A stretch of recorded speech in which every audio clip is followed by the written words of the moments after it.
আহ, সেই একই গন্ধ। পচা, এই বিড়ির প্যাকেটটা তোকে কে দিয়েছে? একটা বিড়িখোর বুড়ি। বিড়িখোর বুড়ি? তার মানে আমার মা। এটা এটা মায়ের হাতের তৈরি বিড়ি। একই বিড়ি অন্যজনও তৈরি করতে পারে। নানন্দা, তুমি হয়তো জানো না, আমি কতদিন পরে এই বিড়িটা খেয়ে পেট ঝেড়ে হয়ে গেছি।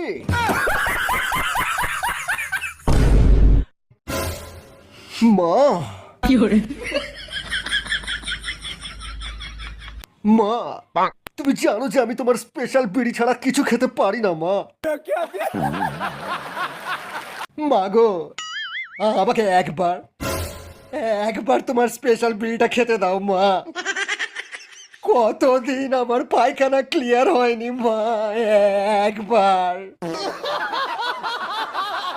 মা, তুমি আর বাবা যখন হানিমুনে গিয়েছিলে তখন একটু খৈনি কিনতে গিয়ে আমার বাবা সিঁড়ি থেকে পা ফসকে পড়ে গিয়ে সেই জায়গায় চোট খেয়েছিল। এ কথা তুমি জানলে কেমন করে?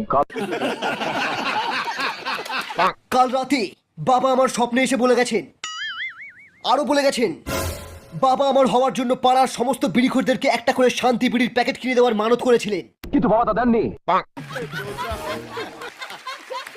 এখন এই বিড়িখোরগুলো আমাদেরকে শ্রাপ দিয়েছে, বলেছে এই রাজমহলে সবার পায়খানা বন্ধ হয়ে যাবে, বুকে গ্যাস উঠে সবাই মারা যাবে। সারাদিনে কটা বিমল খাস? আরে বিমল খেলে মনে হবে পৃথিবীর সব নেশা ছেড়ে দিই। আরে আমি তো হাত দিয়ে যাওয়ার আগেই 10-15 প্যাকেট মেরে দিই। বাবা, আমার বাইকে তেল শেষ হয়ে গেছে। কাল তো 50 টাকা দিলাম। 50 টাকা? থু, শালা 50 টাকা তেল তো রাস্তার জামেতেই শেষ হয়ে যায়। পেট্রোলের দাম অনেক বেড়ে গেছে, তোকে আর বাইকই চালাতে দেবো না। আরে দরকার নেই তোমার বাইকের, আজ থেকে আমি টোটো কিনে চালাবো, নিজের টাকায় বাইক কিনবো।